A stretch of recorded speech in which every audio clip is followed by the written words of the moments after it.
Madrid, Torre Picasso, sala de juntas del piso 45. Lucía García, 9 años, camiseta manchada y vaqueros rotos, había entrado por error mientras buscaba a su padre que limpiaba las oficinas. 4 directivos en trajes de 10.000 euros negociaban un acuerdo internacional de 500 millones cuando la vieron y estallaron en risas. El CEO, Carlos Mendoza de la Vega, la ridiculizó preguntándole sarcásticamente si al menos hablaba inglés además de su español de barrio. La niña levantó la barbilla y respondió en perfecto inglés de Oxford. Luego pasó al mandarín, árabe, ruso, alemán, francés, japonés y portugués, traduciendo su propia presentación empresarial que había memorizado escuchando desde la puerta. El silencio que siguió fue ensordecedor. Carlos palideció cuando la niña añadió en hebreo que su padre, el conserje que ignoraban cada día, le había enseñado todo porque el conocimiento es la única riqueza que nadie puede robarte. No sabían que esa niña tenía un CI de 180.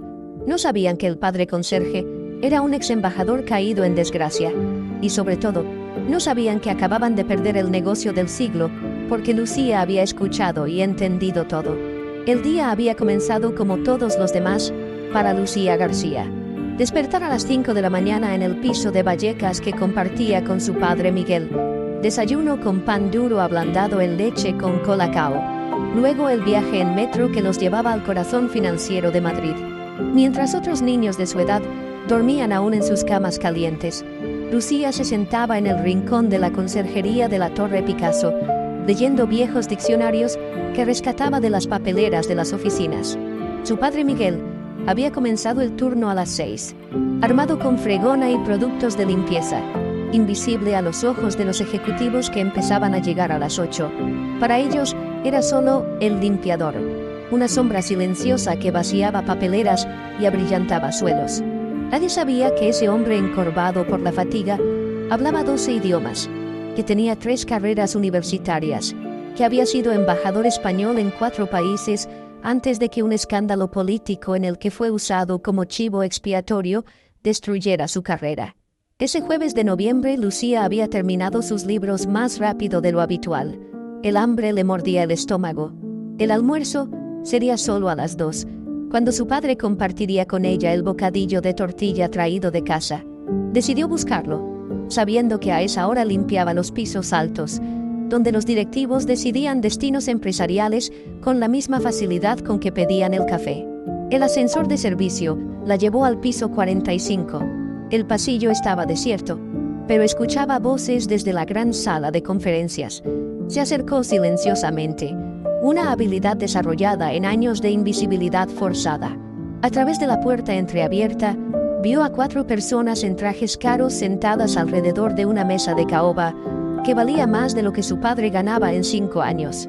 Carlos Mendoza de la Vega, CEO de Mendoza Industries, presentaba gráficos y proyecciones. A su lado, 3 directivos asentían mientras discutían en una mezcla de inglés y español sobre un acuerdo con socios chinos que reportaría 500 millones de euros. Lucía escuchaba fascinada, su cerebro extraordinario absorbiendo cada detalle, cada número, cada matiz de las negociaciones. Fue cuando mencionaron las condiciones desfavorables que pretendían ocultar a los socios chinos, cuando Lucía reconoció la deshonestidad. Su padre le había enseñado que la integridad era lo único que los pobres podían permitirse tener siempre. Sin pensar, empujó la puerta y entró. El silencio que siguió fue pesado como el plomo. 4 pares de ojos se volvieron hacia la niña en ropas raídas que había osado violar su santuario. Carlos fue el primero en recuperarse, estallando en una risa cruel que fue inmediatamente imitada por los demás. La burla cayó sobre Lucía como granizo. Comentarios sobre su pobreza, sobre que probablemente estaba robando, sobre la necesidad de llamar a seguridad. Carlos, disfrutando el momento de crueldad gratuita, se inclinó hacia ella con una sonrisa maliciosa y preguntó si al menos sabía hablar un inglés decente o solo el español de Vallecas. Lucía levantó la barbilla, un gesto que había aprendido de su padre cuando enfrentaba la humillación diaria. Luego comenzó a hablar, primero en un inglés tan perfecto que parecía salido de Oxford, traduciendo palabra por palabra la presentación que acababan de hacer. Luego, sin pausa, pasó al mandarín, repitiendo los mismos conceptos con una pronunciación que habría dado envidia a un nativo de Pekín. Las sonrisas murieron en los labios de los directivos. Lucía continuó, pasando al árabe clásico, luego al ruso con acento moscovita, al alemán comercial, al francés parisino, al japonés formal, al portugués brasileño. En cada idioma, repetía no solo la presentación, sino también los comentarios susurrados que pensaban que ella no podía entender. El golpe de gracia llegó cuando en perfecto hebreo reveló que había escuchado todo sobre su intención de defraudar a los socios chinos. Añadió que su padre, el conserje que pisoteaban cada día sin siquiera verlo, le había enseñado que el conocimiento era la única riqueza que nadie podía robar, y que la honestidad era el único lujo que los pobres podían permitirse siempre. Carlos Mendoza de la Vega, el hombre que había negociado con ministros y magnates, se quedó sin palabras. En 30 años de carrera, nunca había sido puesto en jaque por nadie, mucho menos por una niña de 9 años con los zapatos agujereados. La seguridad fue llamada, pero no para Lucía. Carlos Mendoza de la Vega, con una lucidez que lo había hecho millonario, comprendió inmediatamente que la niña acababa de revelar información que podía destruir el negocio y la reputación de su empresa. La hizo sentar, ordenó a sus directivos callar y comenzó el interrogatorio más surrealista de su vida. Lucía contó su historia con la calma de quien no tiene nada que perder. Su padre Miguel había sido uno de los diplomáticos más brillantes de España. Hablaba 12 idiomas y había sido el embajador más joven en la historia del país. Luego, 5 años antes, había sido atrapado en un escándalo de corrupción orquestado por políticos que querían cubrir sus propios crímenes. Había perdido todo: carrera, reputación, ahorros gastados en abogados. La madre de Lucía había muerto de pena 6 meses después. Miguel había encontrado trabajo como conserje, el único empleo que nadie le disputaba, pero nunca había dejado de ser quien era. Cada noche, en lugar de cuentos, enseñaba idiomas a Lucía. En lugar de dibujos animados, le hacía ver noticieros internacionales. La niña, con un CI que las pruebas gratuitas del colegio público habían medido en 180, absorbía todo como una esponja. Carlos escuchaba incrédulo. Ordenó a un asistente verificar la historia, y en 20 minutos tuvo la confirmación. Miguel García había sido realmente una estrella ascendente de la diplomacia española, caído en desgracia por un escándalo en el que figuraba como chivo expiatorio mientras los verdaderos culpables seguían en el Congreso.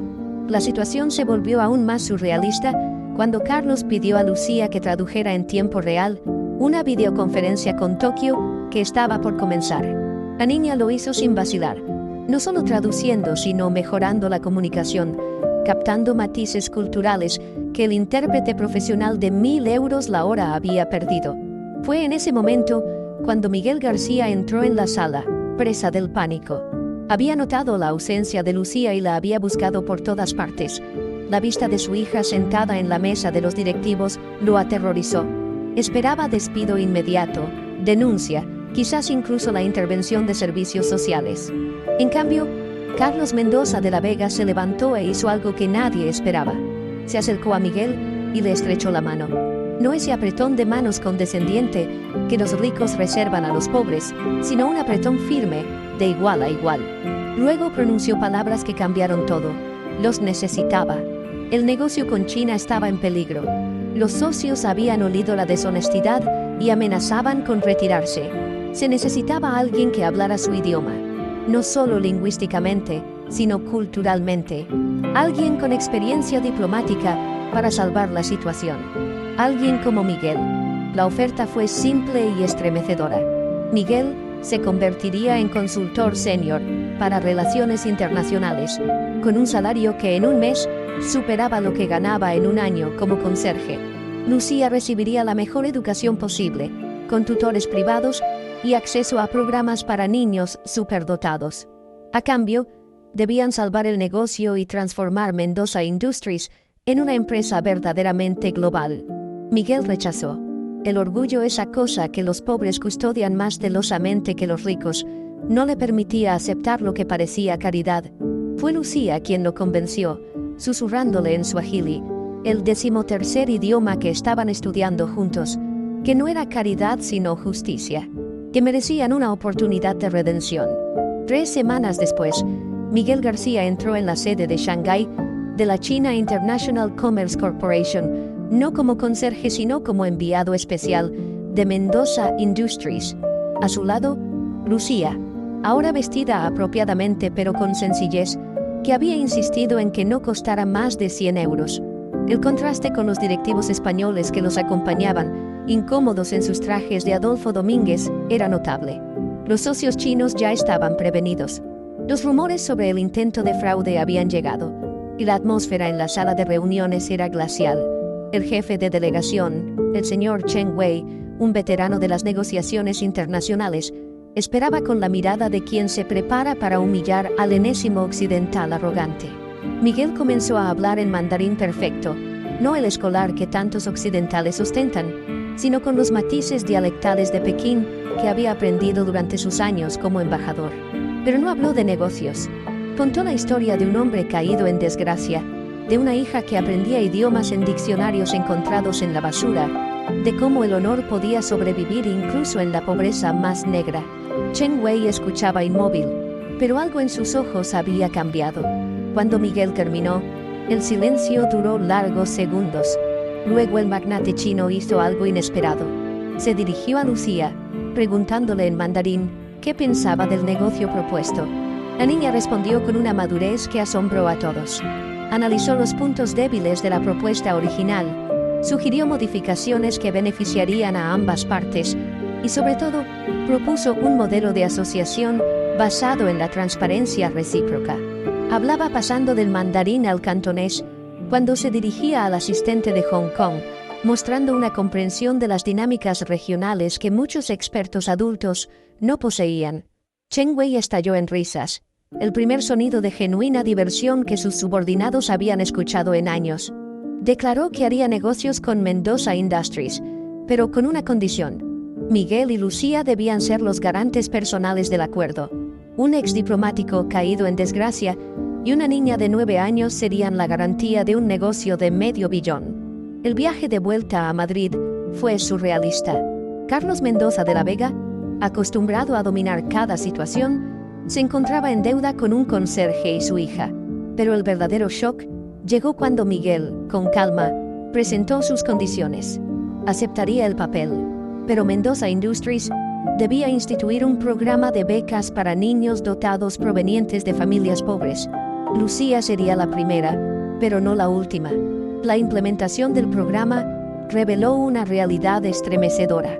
En los barrios periféricos de Madrid, escondidos entre los hijos de inmigrantes y familias en dificultades, había docenas de pequeños genios. Niños que hablaban múltiples idiomas aprendidos de padres refugiados, que resolvían problemas matemáticos complejos por diversión, que tenían talentos extraordinarios. ¿Te está gustando esta historia? Deja un like y suscríbete al canal. Ahora, continuamos con el vídeo.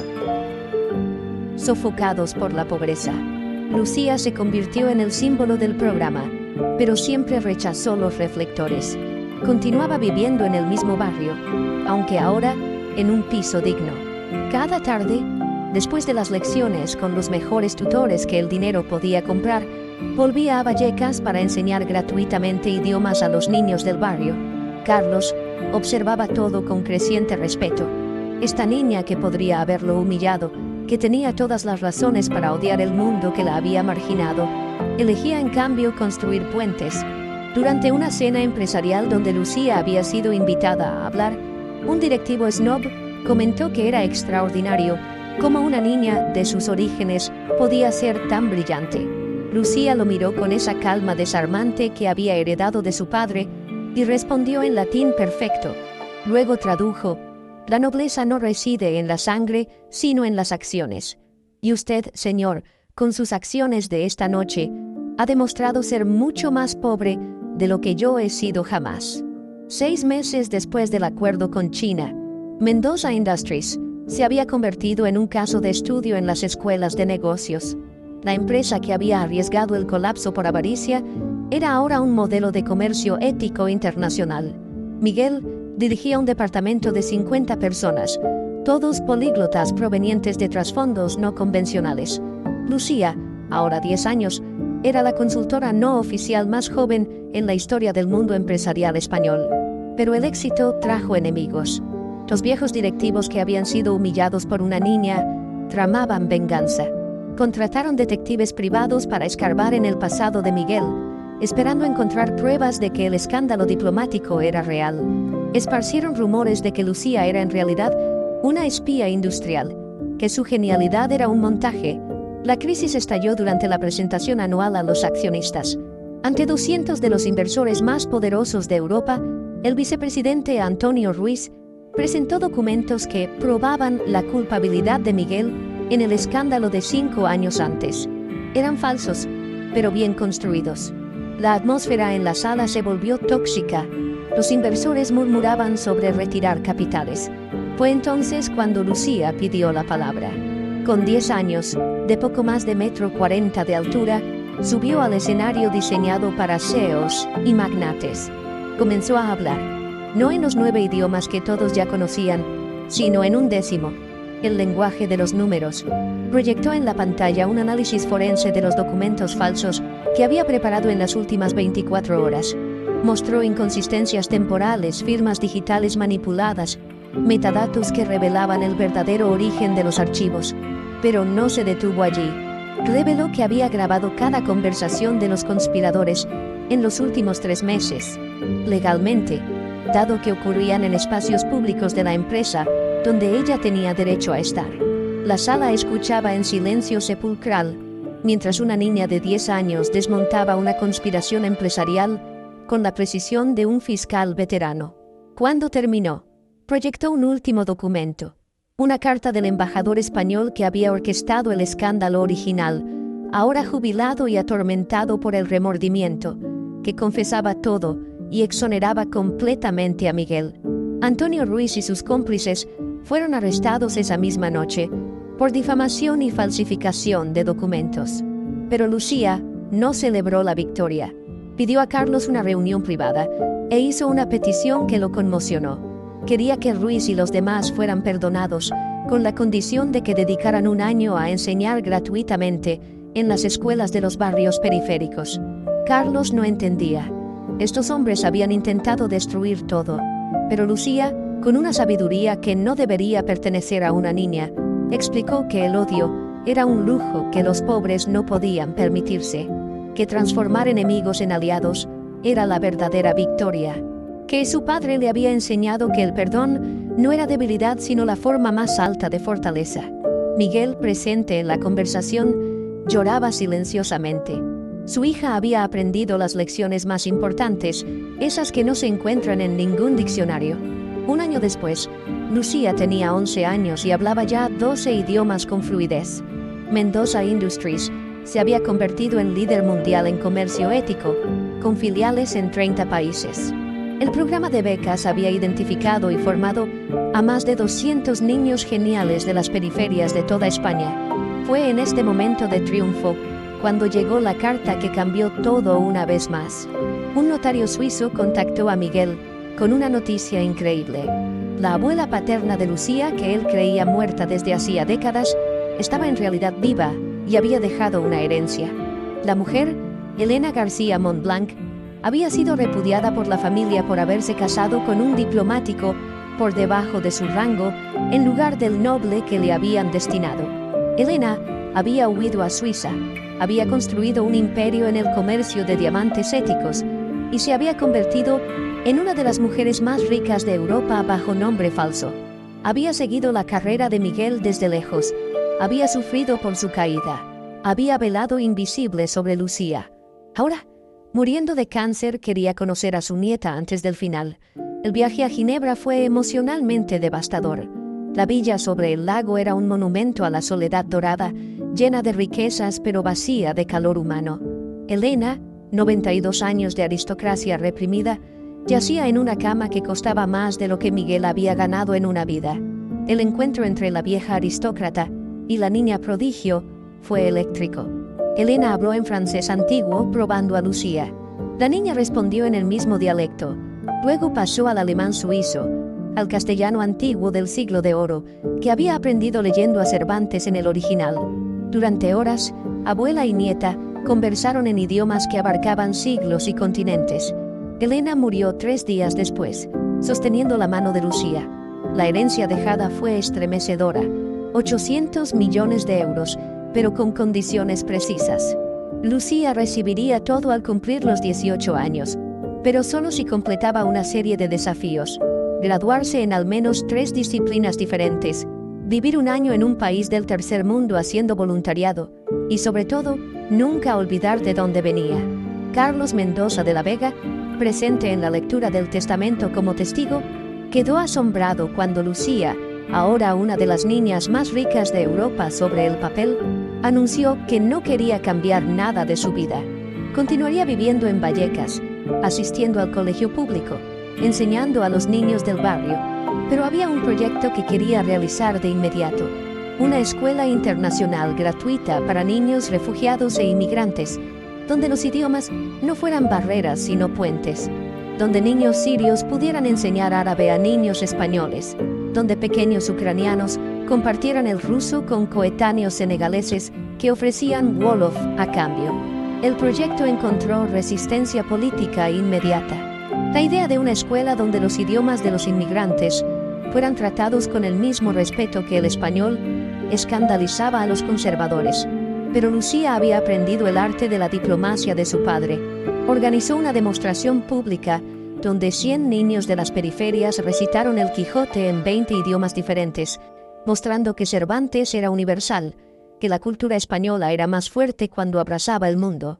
5 años después de aquella fatídica irrupción en la sala de juntas, Lucía García tenía 16 años y hablaba con fluidez 18 idiomas. Su escuela, ahora llamada Academia Babel, tenía sedes en 10 ciudades españolas y estaba por expandirse a Europa. Miguel había sido nombrado embajador español ante las Naciones Unidas, su reputación completamente rehabilitada. Carlos Mendoza de la Vega, transformado por la experiencia, había convertido la mitad de su imperio en empresas sociales. La ceremonia por el 5º aniversario de la Academia se celebró simbólicamente en la misma sala de conferencias de la Torre Picasso, donde todo había comenzado. Estaban presentes ministros, embajadores, pero sobre todo cientos de niños que habían encontrado en la escuela un hogar y una esperanza. Lucía subió al escenario, ya no la niña mal vestida de 7 años antes, pero todavía sencilla en su vestido de 100 euros, fiel a la promesa hecha a sí misma. Comenzó su discurso en español, luego fluyó a través de los idiomas como un río que atraviesa países, llevando consigo historias de niños que habían transformado su diversidad en fortaleza. Contó sobre Ahmed, refugiado sirio que ahora enseñaba caligrafía árabe y había ganado una beca para Oxford, sobre Oksana, ucraniana huida de la guerra, que había descubierto su genio matemático y ahora colaboraba con el CERN, sobre Chen, hijo de inmigrantes chinos, que había creado una app de traducción simultánea usada por la ONU.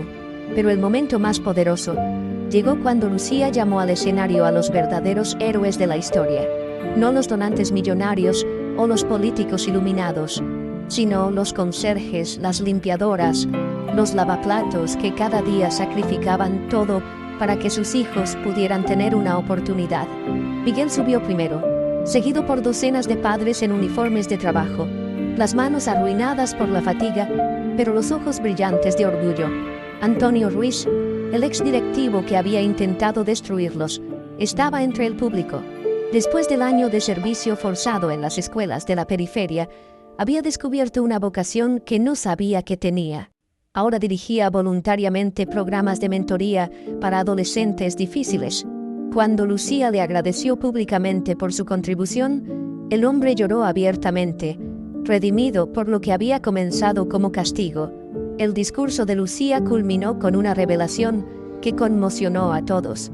Había decidido renunciar a la herencia de la abuela, todos los 800 millones, para crear la fundación educativa más grande del mundo, pero con una condición: cada euro donado debía ser igualado con 1 hora de voluntariado. La riqueza sin compromiso personal no tenía valor. Carlos Mendoza de la Vega Fue el primero en levantarse y comprometerse con 100 millones de euros y 10.000 horas de enseñanza personal. Fue seguido por otros, en una competencia de generosidad que transformó la velada en algo mágico. Pero el momento más conmovedor fue cuando los niños de la academia subieron al escenario y, en perfecta sincronía, recitaron un poema en 18 idiomas diferentes que se entrelazaban como voces en un coro.